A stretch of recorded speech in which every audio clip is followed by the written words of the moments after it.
We speak now to Wits University International Relations Professor Gilbert Khadiagala. Professor, good evening to you and thank you very much for your time.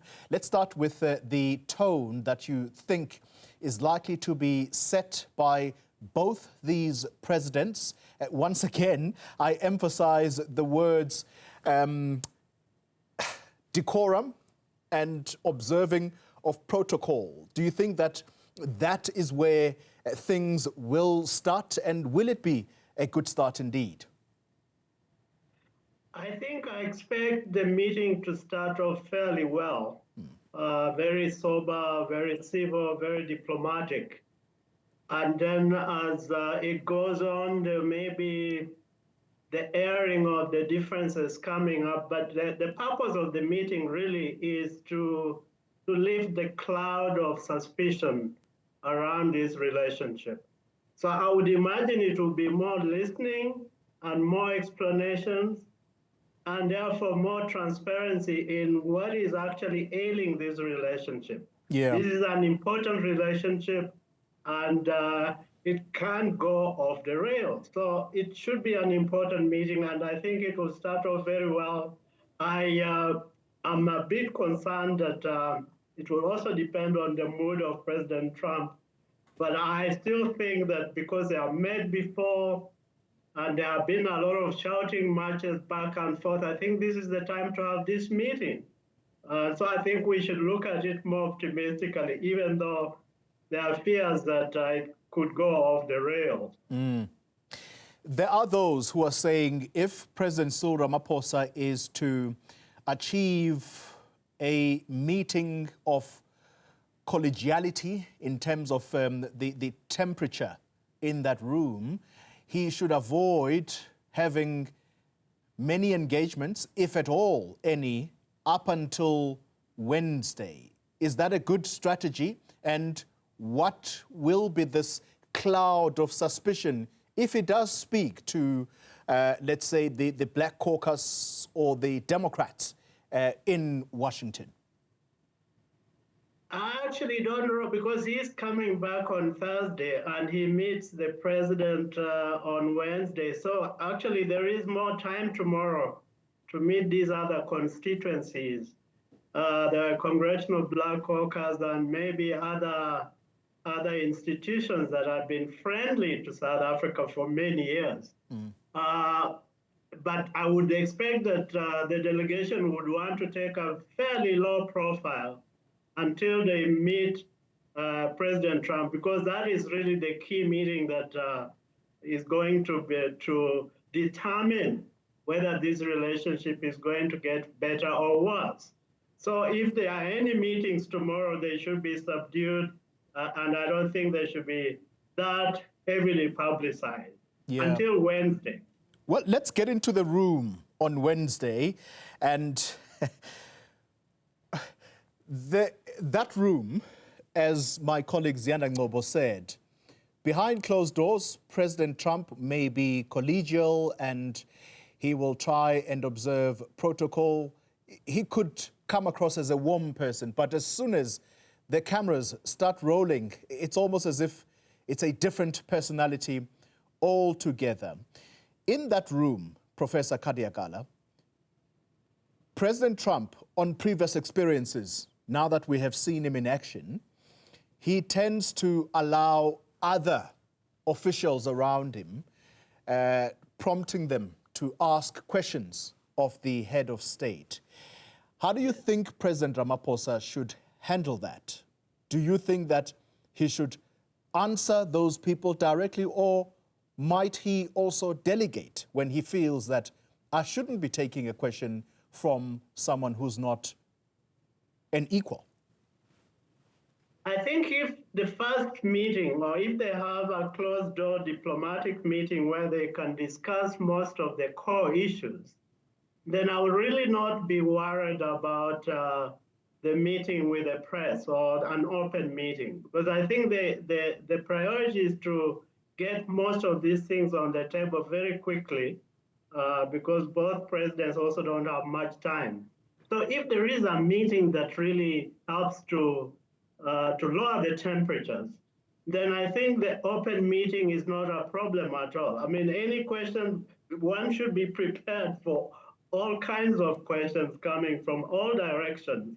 And particularly since this relationship has been problematic, not just from January when Trump came in, I think there have been issues since the Biden administration. So I think the delegation should be very prepared to answer all those questions, but I'm banking on the fact that there will be a civil diplomatic meeting where most of the issues will be resolved before they go public.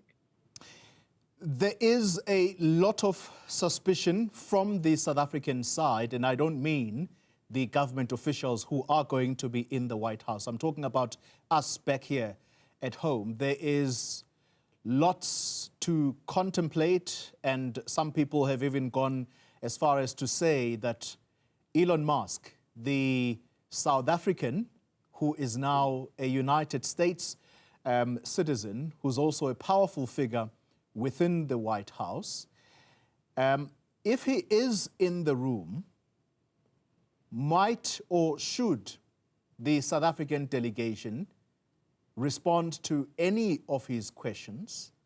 And if they do, how far do they go? How do they allow themselves to get emotional, almost? I would imagine that if Elon Musk attends that meeting, I don't think that would be a good start. But on how the South African delegation responds to his presence, I think the larger point I'm making is that the delegation should try as much as possible to be civil and not to overreact, to be sober-minded. Even if a foolish question comes up, I think they should be able to respond with a smile and all that. So the tone here is civility, diplomacy, and not confrontation in whatever place the question is coming from. But I can see some confrontation with Elon Musk if he's there. Hopefully, probably he is not at the meeting. That's my wish. Professor, let's end the conversation on this score. President Ramaphosa becomes the first African head of state to engage with the United States President Donald Trump, his second term, if you like, although non-consecutive. Do you think that his reception, how he's treated, might set the tone for the rest of the heads of state in the continent, and what might come for them if and when they are invited to the White House? Or is South Africa the exception, perhaps, given the almost focused attention on this country and its policies? I think that's a good question. This meeting is going to set the tone of U.S.-Africa relations. I think that's the bigger point here. South Africa being a big player in Africa, the way it is received in Washington is really going to send a big message to the rest of Africa, whether in fact the relationship can go back to where it was before. And the bigger problems around Africa-US relations, issues around AGOA, and all these other big problems that the US has to deal with when it is dealing with Africa. So it's going to be really a critical meeting for Africa as a whole. And I think if it's a Zelensky kind of meeting, it will set a really bad tone for US-Africa relations. Let me put this final one. Would it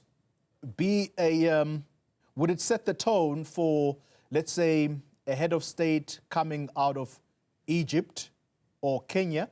Because these are the countries on the continent that are seen to enjoy a much better relationship with the United States. Or am I overstating matters here? I think the big question for me now is whether any other president will be invited anytime soon. That is a critical issue. the South Africans have played a big role in trying to get this meeting to happen. And I think the DIRCO and the presidency have done an excellent job in getting that invitation to the White House.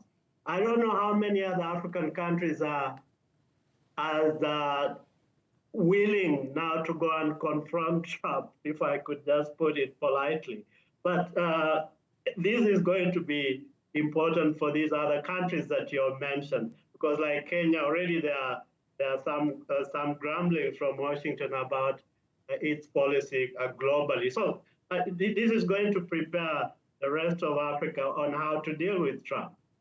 Professor Gilbert Khadiagala, thank you very much for your time. He is the Professor of International Relations attached to Wits University.